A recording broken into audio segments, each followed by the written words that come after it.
Sveiki. Šiandieną mūsų paskutiniai šitos palapinės diskusijoje. Diskusija yra, kuri tokia provokuojanti. Kodėl Lietuvos piliečių pasas tampa kliūtimi siekiant geresnės sveikatos? Aš tai galbūt truputėlį formuluočiau, ar piliečių pasas trukdo, būtent Lietuvos piliečių pasas. Ir man smagu šiandien sveikinti su Dovilė Marcinkė, kuri yra Valstybinės vaistų kontrolės tarnybos viršininkė. Neringa Čekienė, kur yra pagalbos onkologiniams ligonėms asociacijos Pola direktorė. Ir Kęstutis Kupšys, Vartotojų aljanso viceprezidentas, kuris, kiek aš jį pažįstu, visą laiką prisimenu, kad dirba būtent už vartotojų teisės. Ir galbūt pradžiai pradėkim nuo to, iš tikrųjų, nuo to paties klausimo. Ar tas lietuviškas pasas tikrai jau taip mums yra kliūtis, ar ne, tam geresniam sveikatos siekimui? Nuo pacientų pradėkim. Iš ties, kai gavau kvietimą į tą diskusiją ir iškart ir kilo ta mintis, nebūtinai. Ta prasme, kai kuriais atvejais, ką mes matom, kad Lietuvos bendrai pacientų vertinimas, gydytojų darbo, bendrai sveikatos priežiūros paslaugų kokybės kaip tokių yra labai labai aukštas. Ir iš ties, ką matom diskusijose, ypač sekdami socialinių tinklų diskusijas, bendraudami su bendruomenės nariais, labai pastebim, kad tie, kurie gyvena Jungtiniai karalystėje, toj pačioj Norvegijoje, Ispanijoje, sako, čia mūsų gydytojai fantastiniai, jie dar ne pagal internetą gydo, jie kliaujasi savo žiniom, jie iš ties atvažiuoja iš anksto, susidėlioja visą vizitų grafiką. Tačiau jeigu kalbam apie inovacijų prieinamumą, tai taip, inovacijos į Lietuvą ateina lėtai, pernelyg lėtai ir ši tendencija yra užsitęsusi turbūt nuo nepriklausomybės pradžios. Tai yra jau 30 metų į Lietuvą inovacijos ateina per lėtai ir jeigu žiūrim palyginimus ES erdvėje, kaip Lietuvoje yra su inovatyvių vaistų prieinamumu, atskirose srityse ir bendrai, tai iš ties mes matom, kad pas mus ir statistiškai pagal skaičius bendrų priemonių yra prastai, mes stovim pabaigoje, jeigu žiūrim pagal laukimo laiką trukmės, mes esam irgi labai prastai. Tai šioj vietoj turbūt yra toks paradoksalus dalykas, ar ne, gydytojai dirba gerai, dėl gydytojų darbo pacientai bendrą sveikatos priežiūros paslaugų kokybę irgi vertina gerai. Mes 2 kartus iš eilės su 2 metų pertrauką darėm reprezentatyvią pacientų apklausą, būtent onkologinių pacientų, kuri parodė, kad 80% visų pacientų 5-baliai sistemoje vertina ten 4,5 tą bendrą paslaugų kokybę, kas yra ypatingai aukštas balas ir aukščiausias tai yra chirurgų darbo. Tai šitoj vietoj, turbūt toks mano komentaras. Dovilė, kaip jūs matytumėt būtent šitą klausimą? Jums kaip atrodo iš institucijos pusės? Institucijos pusė yra, bet mes visi esam pacientai kažkada, mes visi esam piliečiai. Tai aš taip pat nesutikčiau pilnai su šitos temos teisingumu. Lygiai taip pat dėl tų pačių priežasčių, kurių turbūt, kaip ir Neringa minėjo, žinom, turim savo aplinkoje žmonių, kurie tikrai dėl vienokių ir kitokių priežasčių gyvena kitose ES šalyse ir jie tikrai dažniausiai grįžta į Lietuvą tų sveikatos priežiūros paslaugų. Ir jeigu tenka palyginti, tarkim, konsultacijas, prieinamumą, iš tiesų yra tada akivaizdu pasidaro, kad Lietuvoje ta situacija pas mus tikrai nėra bloga. Dėl inovacijų, taip, turbūt šitoj vietoje galime diskutuoti kitų kampų, kadangi atsiranda tam tikri kiti faktoriai. Kitas dalykas dar yra ir vaistai, nes visgi jūs esat vaistų kontrolės, ar ne? Tai Taip. šitas, nes sveikata, jinai yra toks kompleksinis dalykas. Vaistai tai yra ta dalis, kuri yra jau, kai sveikatą reikia gydyti, nes sveikata ne tik nuo vaistų prasideda, ar ne? Tai kaip šitoj srity, kaip mes stovim šitoj srity, jūsų galva?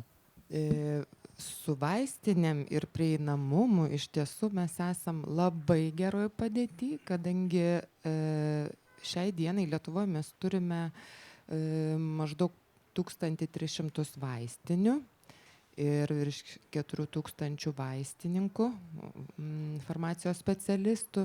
Ir tas prieinamumas, kalbant pagal skaičius aprūpinimą gyventojų skaičium, yra vienas aukščiausių Europos Sąjungoje ir tai yra tikrai labai gera situacija. Bet jeigu jo, gerai, Kęstuti, gal pats tada nes yra papildomų klausimų, bet jeigu galima. Artūrai, aš tai irgi mielai norėčiau sužinoti atsakymą į šitą klausimą. Ar čia yra ta kažkokia, tai nežinau, intriga, kad turėdamas pasą čia kažką daugiau gauni, mažiau gauni. Man ateina į galvą labai paprasta gyvenimiška situacija. Aš matau Lietuvos Respublikos piliečius, dirbančius užsienyje, atvykstančius masiškai kalėdų laikotarpiu, gauti sveikatos paslaugų kažkodėl būtent Lietuvoje. Kodėl? Jūs gal man paaiškinkit, kur čia tas ES rinkos toks nesuveikimas, kad staiga Lietuvos piliečio pasas yra realiai mano bilietas. Aš gal nedirbu Lietuvoje, čia mokesčių nepalieku, bet tai yra mano bilietas į kaip ir sąlyginai nemokama tą Lietuvos sveikatos apsaugą. Ir aš net galiu turbūt sugudrauti, kad jeigu jau ištiks tikrai kažkokia bėda, tai aš vėl čia apsimesiu, kad aš čia visą gyvenimą gyvenau. Nors gal aš ten tik nedeklaravęs to išvykimo, žodžiu, aš kažkur ten Vokietijoje dirbu, ar Italijoje, ar ne? Ar čia apskritai nėra, tiesiog tokia masinė apgaulė, kad mes suteikiam realiai paslaugą, visuomeniai lygiai ir tolygiai ir gražiai visiems, remdamėsi tuo paso principu, ar ne, tačiau tuo pat metu mes neužtikrinam tinkamo finansavimo. Ir tada jau įsivėlėm visai kitą diskusiją, kodėl ta sveikatos apsaugos sistema tokia nuskūrusi daugelio žmonių teigimu, ar ne, jeigu aš išgirstu, norėjau užsirašyti pas gydytoją ir artimiausias talonas buvo lapkričio mėnesį. Nors man reikia šiandien, čia ir dabar, ar ne, nuėjau į privačią, gavau viską jau rytoj. Gydytojas, kuris mane būtų priėmęs lapkričio mėnesį valdiškoj, dirba ir toj privačioj, ar ne? Tai reiškia, čia jau pradedu vardinti tas problemas, kurios įsisenėjusios, kurios čia visiems jau yra atsibodusios, ar ne? Pinigų ten nemoka, dirba per kelias vietas, žodžiu, laksto ir ten prisiduria žodžiu, jūs visą tą puikiai žinot. Bet atsakant į temą, tai panašu, kad realiai Lietuvos piliečiai, kurie yra pakankamai gudrus, tikrai gauna tą sveikatinimo paslaugą, pasinaudodami Lietuvos piliečio pasu. Ir ne atvirkščiai. Jie vargu ar čia turi kokiu nors specialiai jiems statomų kliučių. Gal yra, gal ekspertai pasakys. Aš kalbu paprasto piliečio lūpomis, ar ne? Aš kalbu iš to, ką girdžiu burbulė aplink save. Minėjot šitą inovacijas, ar ne, kad jos per lėtai ateina į Lietuvą. Kokia to priežastis? Kas tai lemia? Jūsų požiūrį. Mūsų požiūriu tai, žinoma, lemia pinigai. Ta prasme, tai du aspektai. Vienas tai yra biurokratinis aspektas, valstybės gebėjimas, turėjimas resursų atlikti laiku procesą, kad inovacijos ateiktų. Nes tam yra vis tiek biurokratinis procesas. Turi įvertinti, nustatyti, pamatuoti ir tada paleisti sprendimus. Tai biurokratija, visas mechanizmas irgi kainuoja, kur Lietuvoje mes girdim yra nepakankamai finansuojama, užtat valstybės sektoriui, ką dabar matom vyriausybės formavimo procese, trūksta kompetentingų specialistų. Antras aspektas tai yra pinigai, už kuriuos tu brangius dalykus gali nupirkti. Vaistai kainuoja vis brangiau, atsiranda dabar rinkoje vaistų, kur vienam pacientui gydymo ciklas kainuoja 1 000 000 eurų, 2 milijonus eurų ir tokių vaistų, va, rytoj bus diskusija apie individualizuotą gydymą, kas labai aktualu, ypač onkologijoje, tai nei viena valstybė nėra pajėgi kiekvienam žmogui pritaikyti individualizuoto gydymo, jeigu jisai kainuoja milijonai ir daugiau, neįmanoma, niekas nesuneš. Jokios valstybės, nei Amerikos, nei Norvegijos, nei kažkokios stebuklingos Šveicarijos nesuras, kažkas gaus, kažkas negaus. Taip yra. Taip bus, bet žmonės to, kai atsiduria individualioje situacijoje, nenori girdėti. Tačiau, vat ir čia šioje vietoje atsiranda ar ne tas aspektas, tai kiek žmonių supranta ir nori prisidėti, investuoti į savo ateities sveikatą, ar jie nori būti tik vartotojais ir naudotojais. Tai mes turim labai bendrą žemą finansinį raštingumą ir sveikatos raštingumą ir apie investicijas. Mes nekalbam nei individualizuotų lygių, nei nacionalinių lygių, investicijas į sveikatą kaip po savo ir sveikatos sistemą kaip po tokią. Aš gal ne visai sutikčiau, kad tie žmonės grįždami kalėdiniu laikotarpiu į Lietuvą gauna paslaugas nemokamai. Aš manau, kad jie užkelia privataus sektoriaus kainas, nes sąlyginai jiem yra nebrangu tos privačios konsultacijos įstaigose ir mes šiuo metu iš esmės trūksta mums ne tiek specialistų, tačiau vėlgi yra labai nustekenta sistema ir jinai veikia ne per siuntimus, o per kvotas gydymo įstaigose. Ir gydymo įstaigos neturi pakankamai kvotų valstybinės, o privačios susirinkdamos pinigus papildomai tada gali teikti tas paslaugas per trumpesnės eilės, bet žmonės to nežino ir viešoji komunikacija vykdoma iš ministerijos pozicijos nėra tiksli. Neringa, paminėjot labai įdomų dalyką, ar ne, kad yra individualizuotas gydymas, yra sumos milijoninės, ne viskas. Ar yra ta riba, ar ne, kur ir kaip valstybė sprendžia, ar ne, nes per COVID buvo labai etikos klausimas, ar ne, tai kuriuos pacientus, kai yra trūkumas, ar ne, ligoninės vietų, kuriuos imt, kuriuos neimt, ar ne, ir buvo vienintelis principas, buvo amžiaus cenzas. 60, atrodo, 5 metai ir tada jau, jeigu vyresnis, tai tavęs neima. Mano vaikų promočiutė buvo 90, ją atsisakė priimti, jinai persirgo tą COVID ir toliau gyveno, bet čia lygiai tas pats, ar ne, kur mes pjaunam tą ribą finansinę prasme, kuriuos vaistus, sakykime, perkam pacientams, o kurių jau nebeperkam. Ir čia yra iš tikrųjų etikos klausimas. Absoliučiai. Ir šitoj vietoj turi būti susitarimo mechanizmas, nes tik tais tada visuomenė gali jaustis kažkokį teisingumo jausmą, kad ne vienas žmogus, ne įstaigos vadovas, kažkokios ligoninės vadovas nusprendžia, ar vienas ministras nusprendžia. Tai ir dabar ta tvarka yra sukurta, yra vaistų kompensavimo komisija, kuri teikia rekomendaciją ministrui kompensuoti tam tikrus vaistus ar nekompensuoti. Ir teoriškai į tą komisiją yra įtrauktos suinteresuotos pusės, visos. Ir pacientai, ir gydytojai, ir specialistai. Tačiau kitas aspektas yra, kas turi galios poziciją. Ar ten vyksta diskusija, ar iš tie specialistai yra pajėgus ir ar priima tą tokią pasvertą diskusiją, kurie nesiremia vienos institucijos nuomonę, kuri remiasi labai aiškiu algoritmu. Tai čia vėlgi mes susivedam į procesą ir į gebėjimą tą procesą apsirašyti kaip sudedant į prielaidas teisingiems sprendimam, ar mes tarnaujam procesui ir imituojam, kad procesas yra skaidrus ir atliepiantis visų lūkesčius. Dovilė, jūs ne politiką formuojanti institucija, jūs esat, vykdanti ir priežiūra.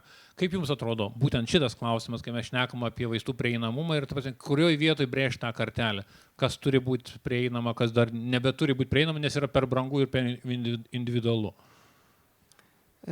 Turbūt reiktų čia tokius 2 aspektus paminėti. Vienas yra vaistų autorizavimas arba registravimas, kas inovatyvių vaistų atveju yra absoliučiai vienodom sąlygom ir tuo pačiu metu visose ES šalise. Jeigu yra priimamas teigiamas vertinimas to naujo vaisto, visiškai naujos molekulės, jis yra teoriškai prieinamas visose 27 šalise. Kitas aspektas yra kompensavimas. Teoriškai arklys praktiškai nesikelia.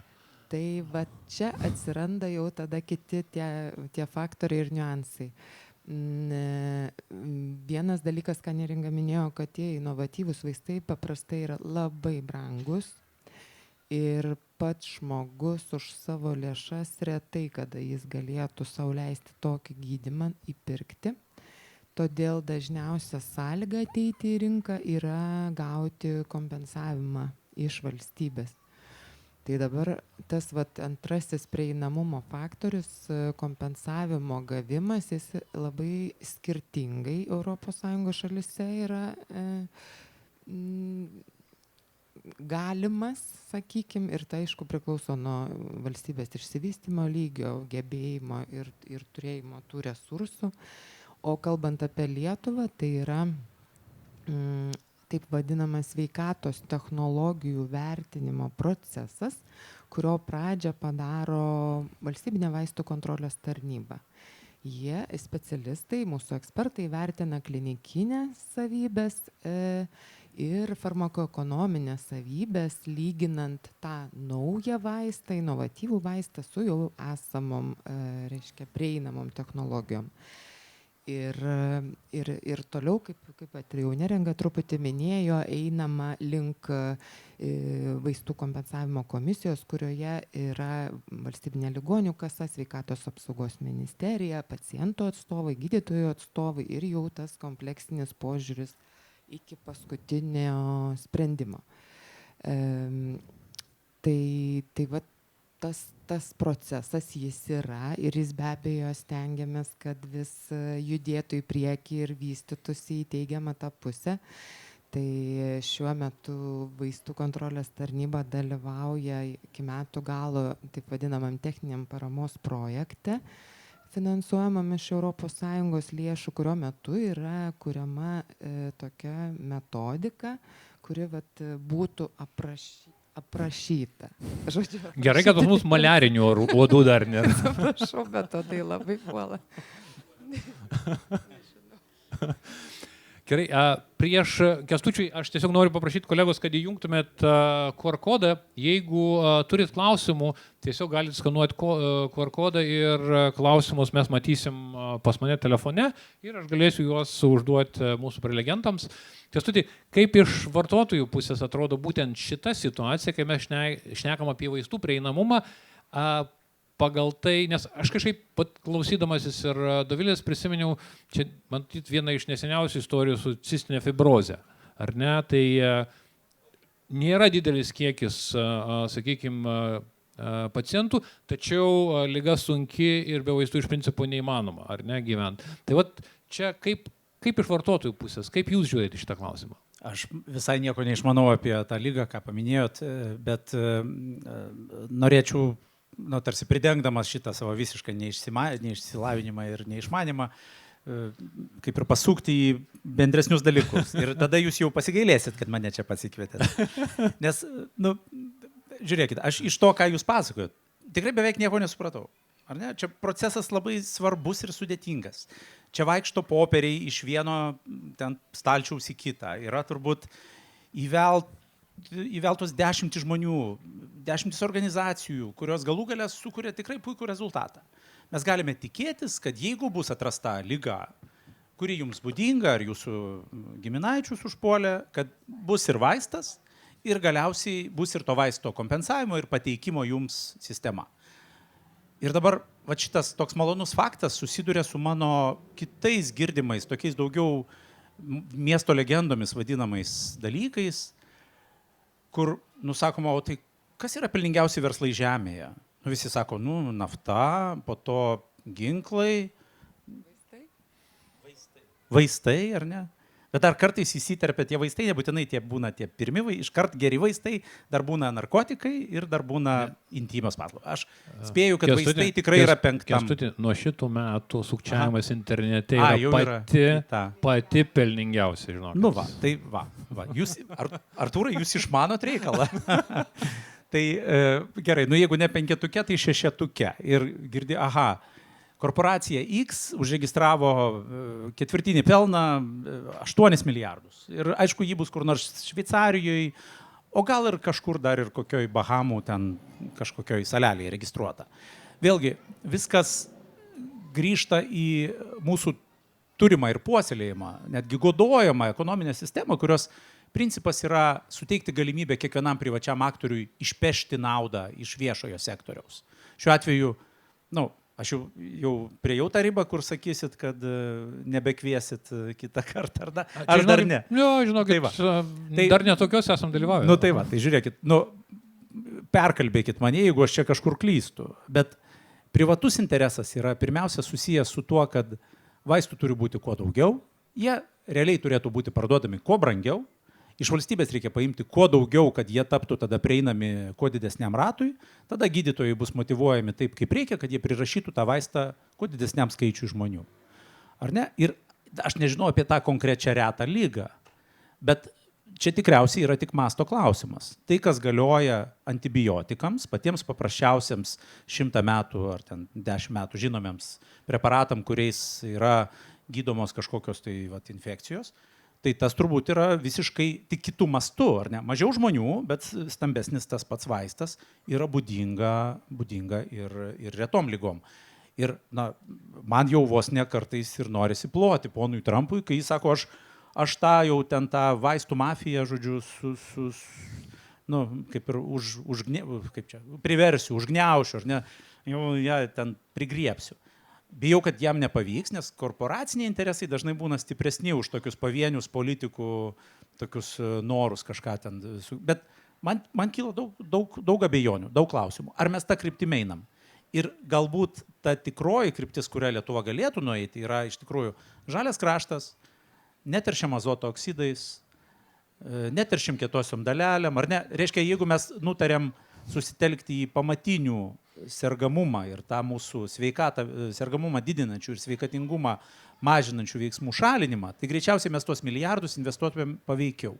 Bet tai jau vėlgi išeina už diskusijos ribų, ar ne? Aš tik sakau, kad jeigu norim spręsti vaistų efektyvumo, paskirstimo, kompensavimo, dokumentų vaikščiojimo proceso viduje, tai mes galim čia suoptimizuoti. Bet galutinis rezultatas, kad visi gyvensim ilgiau ir laimingiau, kad mūsų tas aktyvus gyvenimo ilgis bus didesnis, ar ne, kad mes daugiau metų gyvensim sveikai, o gal ir visai mirsim sveiki, ar ne, nuo kokio meteorito. Tai tas klausimas nepaliečiamas, nustumiamas į šalį. Taip sakant, sveikatos sistemoje man per mažai sveikatos, per daug vaistų, per daug paslaugų, per daug gydymo, per mažai sveikatos, per mažai, nežinau, fizinio aktyvumo, ten programų susijusių su nutukimo mažinimu, ko tik norit, judėjimo. Ta prasme, tai yra pamatas, tiesa? Ar ne tiesa? Ne, viskas yra taip, tačiau yra vis tiek dalis žmonių, kurie jau serga, ar ne, ir jiems būtent reikia tų pačių vaistų, be vaistų, kaip sakant, neįmanoma. Neringa, norėjot iš karto pridurti, replikuoti? Jo, iš ties labai įdomių kampų sukasi diskusija, tokie tam tikrus mitus, ar ne, mitų laužymą. Mes apie vėžį turėjom diskusiją irgi, kuri labai dažnai sakom, onkologijai labai daug mitų yra ir teisybių. Tai dabartiniai tyrimai rodo, kad pas mus 1 iš 2 susirgsim vėžį per savo gyvenimą. Tai kiek čia mūsų yra, tai jau taip dabar yra ir iš tikrųjų genetiniai pokyčiai lemia ne tiek daug, apie 15% onkologinių ligų. Tačiau dėja, žmogaus organizmas toks yra, kad nuolat vyksta procesai, kai gaminasi organizme šiukšlės, kurios sąlygoja onkologinį procesą. Ir žmonės gyvena ilgiau, aplinka yra tokia, kokia yra, ir tu investuok taip, su gyvensena galima 1/3 ligų išvengti, tačiau ką mes turim didžiulę onkologinių pacientų bendruomenę, visi ieško stebuklingos piliulės, nes čia yra greitas efektas. Labai, kai kalbėjom apie sveikatos susitarimą, labai džiaugiausi, vyko turbūt porą metų labai intensyvios diskusijos ir absoliučiai mes visi sutarėm visuose lygiuose, kad sveikatos prevencija yra stulpas numeris 1, į kurį reikia investuoti, stiprinti ir tai duoda pagrindą viskam. Tačiau, kaip Artūras teisingai pažymėjo, yra žmonių, kurie jau serga ir jiem pagalbos reikia. Nesinori galbūt konkrečiai, bet yra jau dabar. Žymiausias Lietuvos sveikuolis susirgo onkologinė liga, taip. Ar ne? Ir šitoje vietoje niekur nesidėsi, vis tiek jam reikės medicinos, jam reikės vaistų ir visa kita. Tai žodžiu, šnekam apie tai, kas jeigu mes jau turim šitos dalykus. Jo, ir turbūt yra aspektas šis, kas yra svarbu, kad ar ne, kai mes kalbam, farmacija uždirba didelius pelnus. Bet čia šioje vietoje turbūt nereikia ieškoti kaltų, jeigu būtų nepelninga, jie investuotų, ne valstybė investuoja į farmacijos atradimus, farmacijos įmonės pačios investuoja daug į tyrimus, kad tie nauji vaistai atsirastų. Taip, valstybė turi prisidėti prie parengimo specialistų, tačiau kad konkretus vaistas atsirastų, praeitų klinikinių tyrimų visus kelius, atradus molekulį ir tik mažoji dalis iš jų pasiteisina kaip veiksmingi ir efektyvus, būna daug neteisingų investicijų, toje sąlygoje vaisto kaina. Taip, apie kainodarą reikia labai kalbėti, kodėl dabar tie vaistai darosi vis labiau ir labiau brangus. Ir čia yra tas toks turbūt teisingos kainos nustatymo metodika, kur labai nori visos valstybės dirbti ir čia bando atsirasti kritinių vaistų aktas ir taip toliau, labai stengiamas imti tam tikrų veiksmų. Tačiau mes kaip pacientai žinom, kad dabartinė vaisto kaina yra nustatoma atsižvelgiant į gyvenimo kokybės pokyčių su dabartiniu gydymu ir naujų vaistų. Tai ne vien tik kaštai, tai yra ir tas toks plus nauda. Tai šioje vietoje valstybės, tikrai nei viena valstybė nesuveiks, čia yra globalus elementas ir turbūt ir pati rinka pareguliuos, kai atsiras, tiesiog bus ta sistema, kad bus vaistų, kurių niekas neįpirks. Ta prasme, individualiai nei vienas verslas nepragyvens, jeigu iš jo nesvarbu, kad vaistas kainuoja 2 milijonus eurų, tačiau jeigu jo per metus nupirks 15 pakuočių, neatsipirks įmoniai. Tai šioje vietoje turbūt apie tai eina kalba. Jo, ir šitoje vietoje, žiūrėkit, farmacijos rinka yra reguliuojama rinka. Bet koks reguliavimas daro įtaką inovacijoms. Teisingas reguliavimas gali skatinti inovacijas, neteisingas reguliavimas gali jas mažinti. Daug pavyzdžių yra ne iš farmacijos srities, amerikiečių automobilių pramonė, kai nuėjo į reguliavimą, vietoj to, kad jie eitų inovacijas, jie pradėjo kovoti prieš tą reguliavimą ir per kiek laiko tiesiog atsiliko nuo japonų automobilių pramonės, nuo europinės. Tai lygiai tas pats čia. Bet imant Europos Sąjungą kaip tokį, nes prisiminkim tos kertinius dalykus, ar ne? Tai yra Europos Sąjunga yra apie vieningą rinką. Ar ne? Ir toj vietoj, kai mes kartais girdim istorijas, ar ne? Žmogus čia negali gauti gydymo, gali gauti Lenkijoje, ar ne? Arba kitoj valstybei. Kas šitoj vietoj dar yra nepadaryta iki galo jūsų galva, kas galėtų būti geriau daroma, kad būtent ES kaip vieninga rinka suteiktų daugiau galimybių būtent šitoj srity? Iš tiesų jau keletą metų stebima, kad farmacinės kompanijos, kuriančios naujus vaistus, pirmiausia rinkoms registruoti renkasi Ameriką, Aziją, įvairias šalis ir Europą, jau kažkurioj net ne top. Dovilė, kokia priežastis viso šito? Dėl reguliavimo. Dėl reguliavimo. Mes ir kalbam. Ir iš tikrųjų Europos vaistų agentūra, kuri yra įsikūrusi Olandijoje, Amsterdame šiuo metu,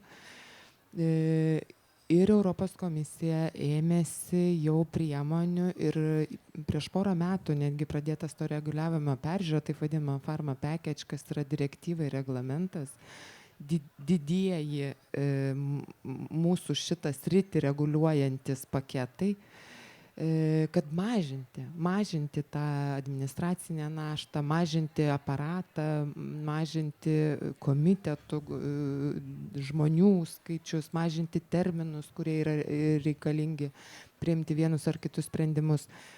Taip, jau šitas yra sąmoningumas pasiektas ir jau netgi yra veiksmai daromi. Bet turbūt, kad būtų atoveiksmis, kad būtų kažkoks rezultatas, vėlgi turės praeiti tam tikras laikas, kol iš tikrųjų atsigręš, jeigu taip bus. Tai to siekiama. Kęstuti, šitoje vietoje vartotojų balsas, ar ne, kai mes šnekam apie reguliavimą, protingą reguliavimą, ar ne, nes rinka vis tiek jinai reguliuojama, ji negali būti nereguliuojama, nes tai yra didžiausias pacientas yra valstybės kaip tokios, ar ne, nes jos daugiausiai sumoka, aišku, jos sumoka iš pinigų surinktų iš mokesčių, bet vis tiek tai yra 3 šalis, tai yra gamintojas, yra valstybė, yra pacientai. Šitoj vietoj vartotojų, kaip jūs matote iš vartotojų teisių pusės, būtent reguliavimo klausimus? Mes tame europiniam burbule, kur kalbame su kitom vartotojų organizacijomis iš įvairių šalių ir turim savo europinį skėtį, Europos vartotojų organizacija, mes nuolat susidurėm su vaistų prieinamumo problema ir su vaistų kainų problema. Ar ne? Mums yra skaudžios vietos, kai kuriuose šalise tų vaistų tiesiog nebeįmanoma įsigyti ir ta kainodara kelia daug įvairiausių rūpesčių. Tai čia reikalaujam teisingumo ir labai dažnai atsiremiam būtent į tą faktą, kad nori, nenori yra tas viešojo ir privataus toks pertrūkis, ar ne? Paslauga yra vieša, visiems suteiktina. Kalbam apie visuomenės sveikatą, rūpinamės kiekvieno sveikata ir gerovę. Tuo pat metu tiekimas yra privačiose rankose ir tada to privataus tiekėjo visus interesus turim priimti domėn, suprasdami, kad jis veikia pelno pagrindu. Tada dar ir prisijungia valstybės tam tikros dotacijos naujų vaistų kūrimui, kurios yra 100-milijoninės paprastai. Prisijungia dar tokie irgi keisti faktoriai kaip išvedimas gamybos, kur tabletė sukurta Šveicarijoje, užregistruota turbūt kažkur Europoje, bet gaminama po to Indijoje, nes ten pigiau. Ir kai vyksta kažkas, mes nebegaunam tų tablečių, nes iš Indijos ten nebeatplaukia covidas, dar kas tik nori, tiekimo grandinės sutrūko, adeno sąsiauris, Sueco sąsiauris, žodžiu, dėl kokių apšaudimų ten užblokuotas ir visi sėdim, ar ne, tokie, taip tarsi žiūrim vieni kitus. Tai kodėl mes negaminam tų tablečių Europoje? Oi, pas mus ta gamyba būtų per brangi, bet taigi mums čia yra svarbus tie vaistai, tai gal vis dėlto gaminkim. Ir tas tokių viešojo ir privataus interesų perskyros reikalų įtakotas toks kamuolys problemų, jisai turbūt nesprendžiamas apskritai. Iš principo, jūs sakot apie šiek tiek pajudėjusius klausimus dėl įvairiausių aktų, dėl tam tikrų iniciatyvų, bet jo fundamentinis tas toks, kaip ir lygmuo yra vis tas pats. Gamintojas siekia pelno, siekia kainą užaukštinti. Siekia iš kiekvienos tos tabletės ar ne išpešti kuo daugiau eurų. Eurų, zlotų, kronų, ko tik nori. Valstybei reikia visiškai priešingo rezultato, reikia vaistų prieinamumo, reikia jų atpiginimo ir taip toliau. Aš nerandu recepto. Čia yra tik tai tos dėrybos, kuriuose tada turi be abejo dalyvauti ir pacientų organizacijos, bet nesupykite, turi dalyvauti ir nesergančių žmonių organizacijos. Ar ne? Ta prasme, jeigu pacientai nuspręs kiekvienas apie savo ligą, tai žinom, kas bus. Jo? Tie, kurie iš principo neserga tą ligą, ar apskritai neserga šiuo metu, apskritai su jais viskas gerai, jie turi turėti nemenkesnį balsą, nes jie yra valstybės biudžeto tie sunešėjai. Jo? Aš čia tik sakau vis kažkokius tokius pesimistinius dalykus, kad mes pastebim per tą vartotojų mūsų ten įvairiausius suvažiavimus, ekspertinius susitikimus, pastebime pelno siekimą, kuris tada realiai kliudo žmonėm gydytis. Taip?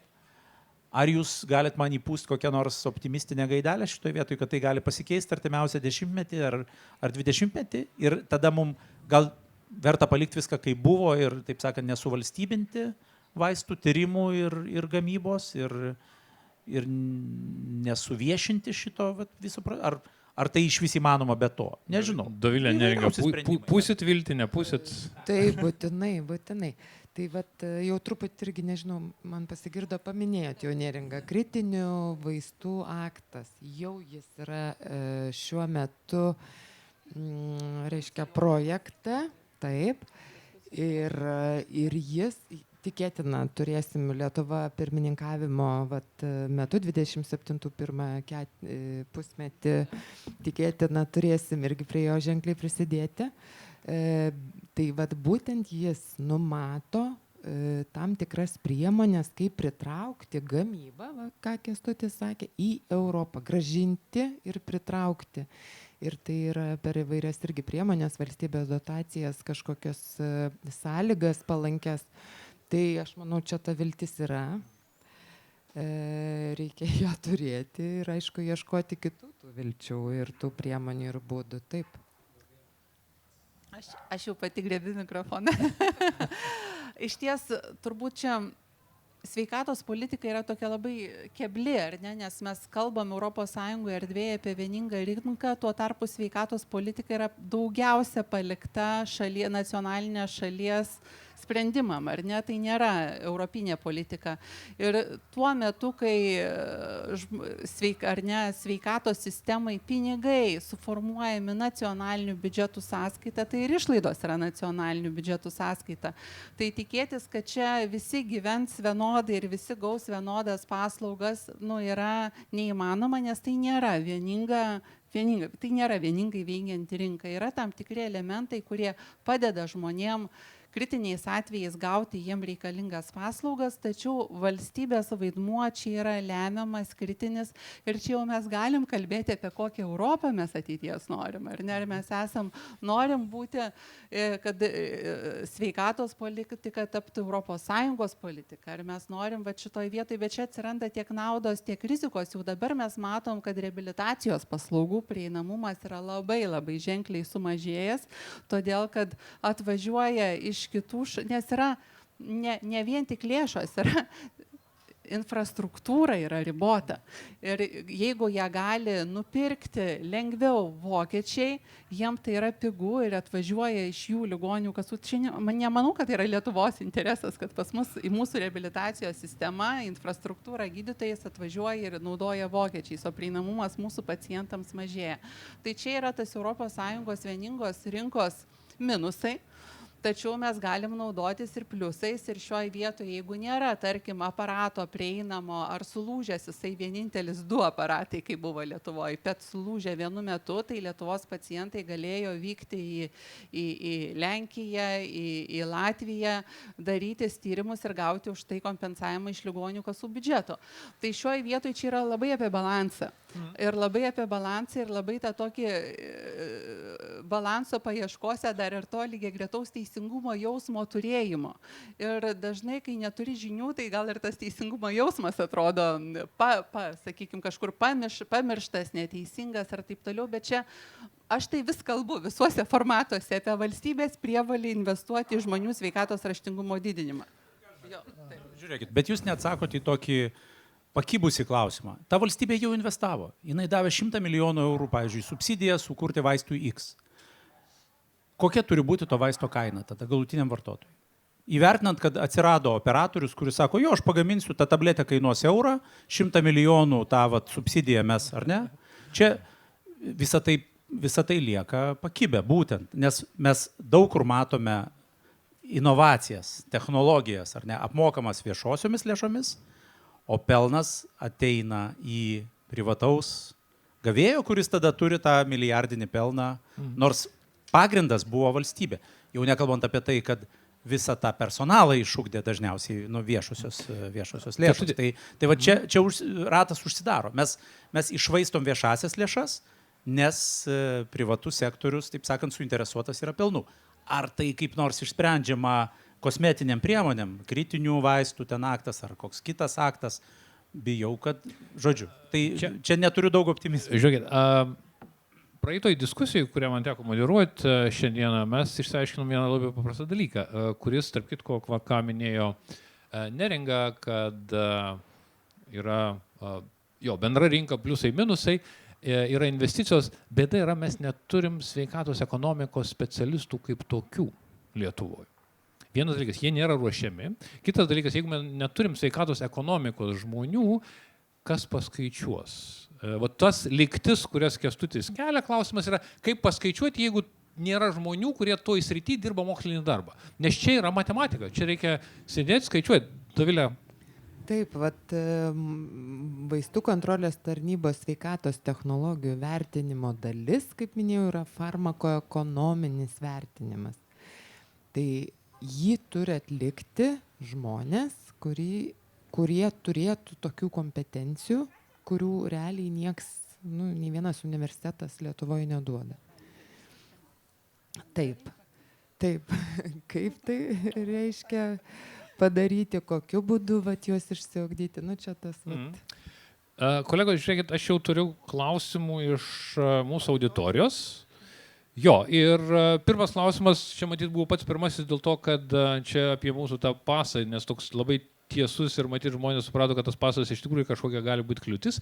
Klausė, jeigu ne LT pasas, kokios jūs kliūtis matote, kurias reikia patraukti? Kas dar būtų be paso, kur reikėtų trūktelti šitoj srity? Nu, turbūt visi kartu pripažįstam, kad yra iš dalies reguliaciniai galbūt trukdžiai, iš dalies pačių žmonių indėlis į savo sveikatą, į prevenciją, teisingą jos priežiūrą. Nu ir turbūt toks kompleksinis, taip vadinamų socialinių partnerių arba visos visumos tos sveikatos priežiūros specialistų, farmacijos industrijos, tas visas kompleksas jis yra būtinas teigiamam rezultatam. Čia... Ne? Aš, linčiuokit mane, bet žiūrėkit, aš manau, patraukti reikia... Po diskusijos. Gerai. Patraukti reikia savanaudiškus politikus, kvailus politikus, ar ne, žmonės, kurie turi tam tikrą savanaudišką interesą priimdami politinius sprendimus. Ir tada kaip galimybė tam patraukimui, ar ne, jeigu mes kalbam apie kliūties šalinimą, ar ne, tai ko mums turbūt tikrai reikia yra, turbūt kitokio visuomenės dalyvavimo tam procese. Ar ne? Politika yra visada sunkus sprendimas. Čia yra ir ideologija, taip sakant, tas viešo privataus santykis, daug kur yra jau toks kaip ir pamatinis, kurį reikia spręsti mūsų šitoj ekonominiai sistemai. Bet jeigu įtrauki plačiai visuomenę, ar ne, jeigu tu darai tą įtraukiančią diskusiją, bet jeigu čia sėdėtų ta viena kėdė, kuri būtų skirta kokiam nors iš auditorijos nusprendusiam prisijungti ir pasakyti savo tvirtą žodį, ar ne, kokiam nors pašnekovui. Tai jau mes turėtumėm turtingesnę diskusiją, negu neturint tos kėdės. Tai, kitaip tariant, duok Dieve Lietuvos sveikatos sektoriui politiką ar politikę, kuri mąstytų tokiom plačiom kategorijom apie tikrai platų įtraukimą, apie pamatinių priežasčių ten naikinimą ir taip toliau. Tai čia ir galbūt būtų toks ilgalaikio visuomenės veikimo garantas, ar ne, kad mes pašalinam tą tokį dalinį interesą ir pradedam galvoti apie visuomenės sveikatą kaip apie visuomenės dalyką, kur visi turi dalyvauti. Aš pritarčiau tam įtraukimui taip, tai matyti vis tiek nuo matematikos reikėtų pradėti. Ir šitą, kaip sakant, sveikatos ekonomika reikia akivaizdu, kad šitą yra labai silpnas rytis, kur jeigu nėra kam paskaičiuoti, kuo grindžiant mes darom politinius sprendimus tada, ar ne? Truputį įsiterpsiu, ar ne, šitoj vietoj, man atrodo, labai svarbu yra pradėti nuo savęs. Ar ne, visą laiką kažkas kitas neateis ir nepadarys. Mes visi pradėkim nuo savęs ir jeigu kiekvienas savo šeimoje pradėtumėm vartoti mažiau apdorotą maistą, pradėtumėm skirti pakankamą dėmesį fizinio aktyvumo ne tik vaikščiojimui, tačiau jėgos ištvermės pratimams. Jeigu nevartotumėm alkoholio, ar ne, ir miegotumėm kiekvienas po 8 valandas, tai jau mūsų sveikata asmeninė būtų gerokai geresnė. Ir mes mažiau... Žinokit, gal 8 valandų miego aš nežinau. Aš tai jaučiuosi kaip ligonis po 8 valandų. Man užtenka 5. Tačiau mokslas, tie patys, kurie paskaičiuoja, sako kitaip. Bet čia mes kalbam apie individualų asmenį, ar ne? Čia vis tiek, kai kalbam visą laiką statistikos skaičiais, yra statistika. Ir šioje vietoje, ar ne, apie skaičiavimus, kas, žiūrė, jeigu pažiūrėsi strateginius dokumentus, labai gražiai juose viskas surašyta ir viskas labai žinoma. Ir kad korupcija turi būti mažinama, ir kad viskas turi būti skaidru, visi įtraukiami ir taip toliau, tačiau kalba apie įgyvendinimą. O įgyvendinime esmėj prasideda viskas nuo žmogaus. Ir kai sakom, kad valstybėj nėra žmonių, tai kodėl tie žmonės, kurie pajėgus ateiti ir priimti sprendimus, neina tų sprendimų formuoti. Ir rinkimus, ar ne? Ir ką ten darom. Kolegos, krenta krūvos klausimų, labai trumpai, turim 15 minučių. Kaip Europa galėtų prisidėti prie Lietuvos pacientų geresnės sveikatos? Ar mes galima padėti jiems, tai yra padėti Europai?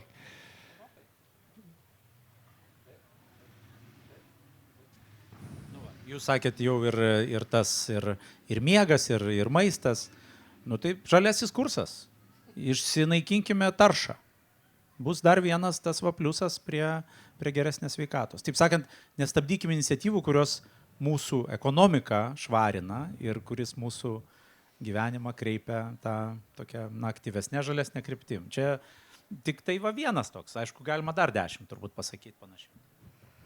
Aš turbūt tokį konkretų tiesiog pavyzdį pasakysiu, kaip mes vieni kitiem padedam. Europą Lietuvai, Lietuva Europai.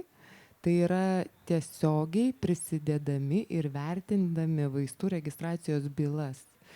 Tai yra duomenys, kurie yra pateikiami taip vadinama su vaisto byla.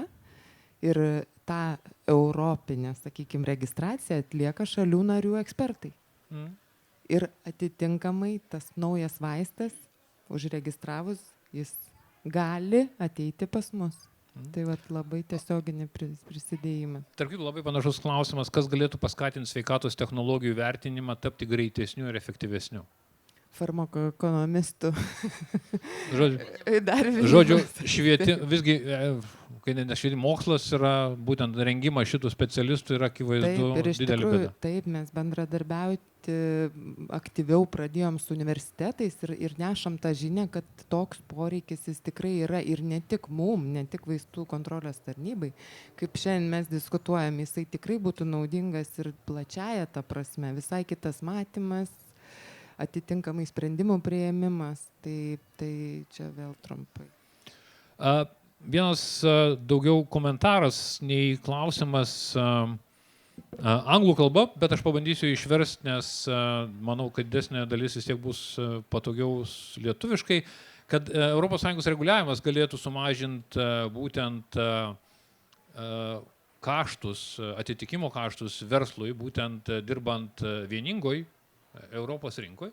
Tai prasme, kad būtų labiau suvienodinta ir duotų mažiau, sakykime, ne 27, sakykime, šalių įstatymai, bet būtent vieningi įstatymai, kurie būtų šitoj srity, nes duoda kaip pavyzdį Vokietija, kur biurokratijos kaštai, būtent, kurie yra korporatyvinės sektoriai, yra apie 0,7 BVP. Kas reiškia 30 milijardų eurų biurokratijos kaina per metus Vokietijos. Tai būtent, kaip jūs tą galėtumėt pakomentuoti, nes šiandien klausimas daugiau komentaras. Tai Europa link to eina, link vieningo ir būtent apie ką minėjo ir vaistų kontrolės tarnybos vadovė, kad jau vaistų vertinimas yra sutariama, kad kodėl kiekviena šalis turi kartoti tą patį procesą. Ta prasme, jeigu jau viena įvertina, kad vaistas yra saugus ir naudingas, nereikia kiekvienai šaliai vertinti to paties, kas būdavo iki šiol. Ir buvo sutarta taisyklės, kai procesai vyks, dabar prasidėjo procesas. Vertinimas ar šaliai apsimoka, ar ne, ar šalis pajėgi pirkti tą vaistą, tas lieka individualiai, nes biudžetai yra atskiri. Tai čia vienas aspektas. Tada lygiai dėl to kritinių vaistų akto, ar ne, kur yra, matom, kad tam tikrų vaistų gamintojams nebeapsimoka gaminti. Yra. Tas pats dažnai naudojamas elementarus vaistas nuo skausmo, jis yra per pigus, neapsimoka jo gaminti, nors jo vaistai ir kyla. Tai ar čia valstybėm dėrėtų prisijimti, ar kažkas kit, kažkam deleguoja, ar atsiranda įmonė, tai čia yra susitarimo objektas, link to einama. O kad galima daryti geriau, tai visada galima. Aš tai esu labai ES entuziastė ir labai apie tokio pastangų konsolidavimo, kur tą tikslingą daryti, mes pavyzdžių matom, kai tas suveikia, tačiau visada reikia sverti, nauda yra didesnė ar mažesnė ir prisimti, kad yra vis tiek su tuo bus ir minusų, niekada nebūna tik pliusų.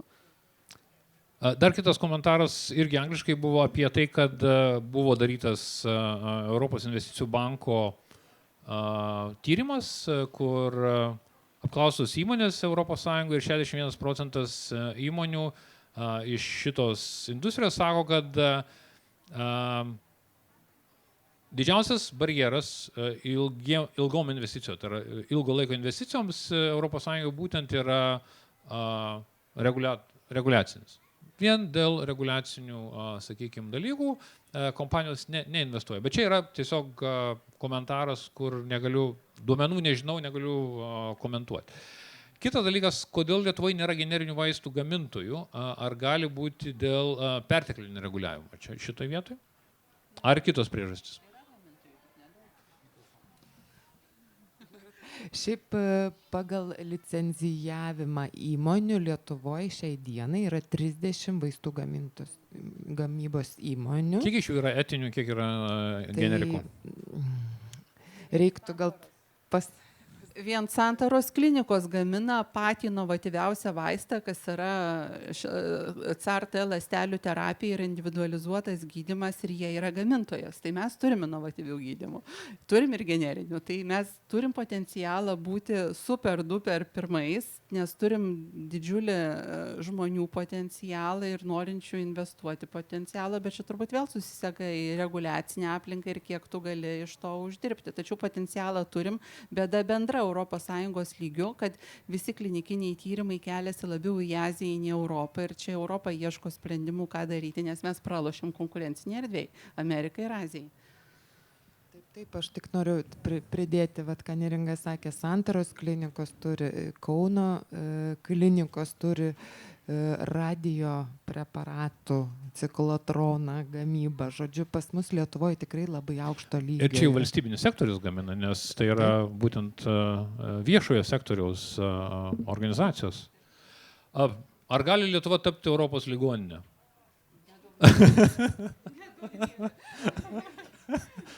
Nežinau, ar mes to norim.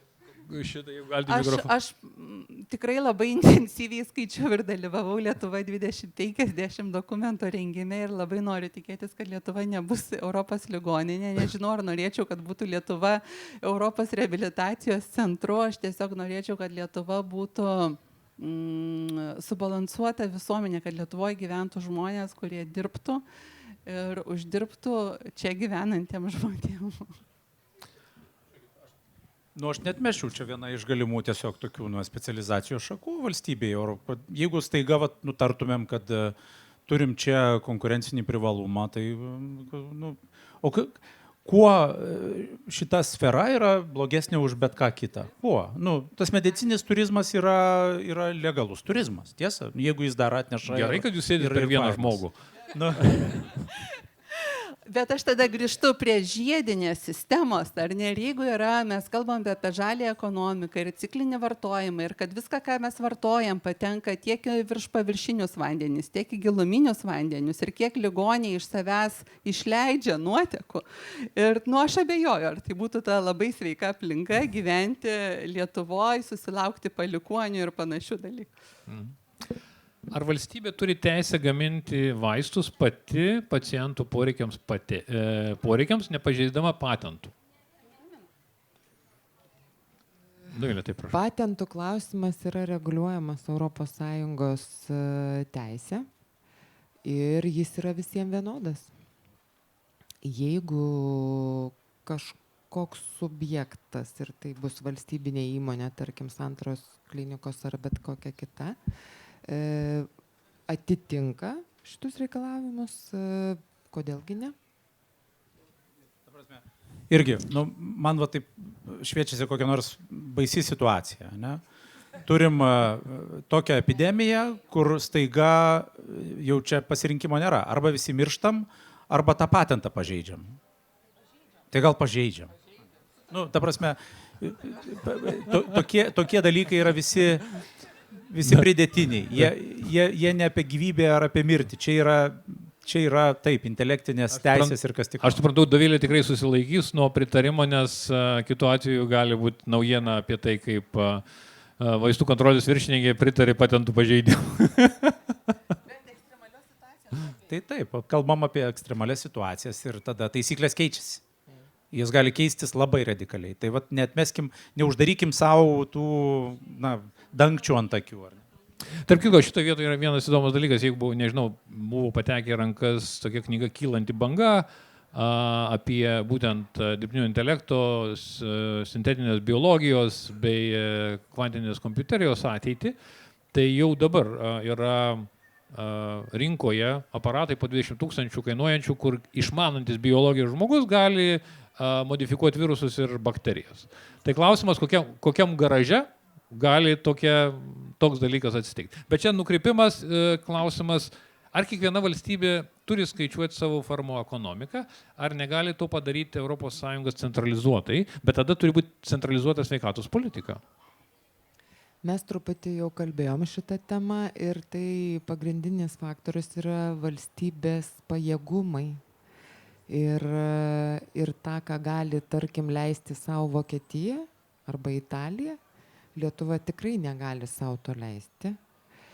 Ir tas centralizavimas, jisai kaip yra galimas, tai jis yra ne farmakoekonominių, o būtent tų klinikinių požiūrių, ką mes visi turbūt suprantam, kad ta pati veiklioji medžiaga, jinai veikia vienodai tiek Vokietijoje, Italijoje, tiek Lietuvoje.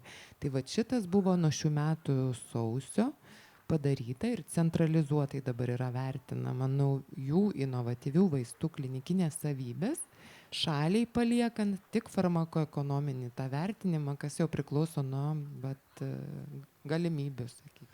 Žiūrėkit, kolegos, turim 5 minutės tam, kad manęs vėl nebartų organizatoriai. Tiesiog jeigu baigiam šitą temą, ką jūs galbūt nepaklausiau, galbūt kažko nepasakėt, kaip apibendrintumėt bendrai, ką galėtume šitoj srity daryti, kas yra žemai kabantis vaisius jūsų galva?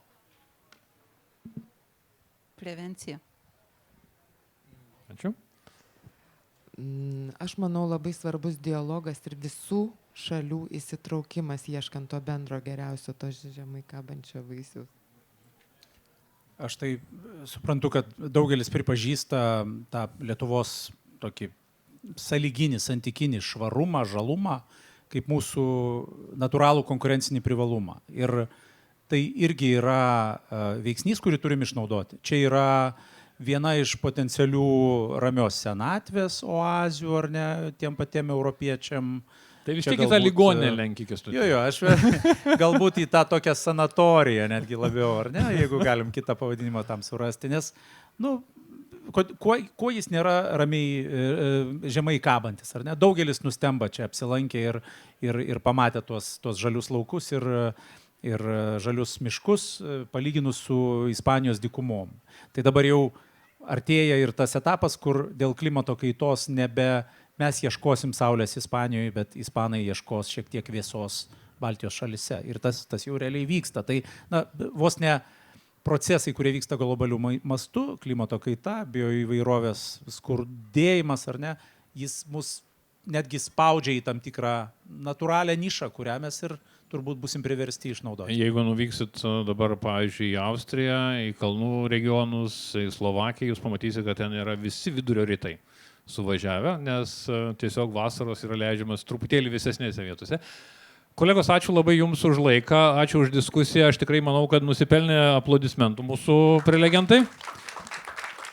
Ir aš turiu Jums dar dovanų. Taip. Ačiū dėmesingai auditorijai. Taip, ačiū ir ačiū už klausimus, tikrai buvo labai daug įdomių klausimų. Dėkui Jums, gero vakaro.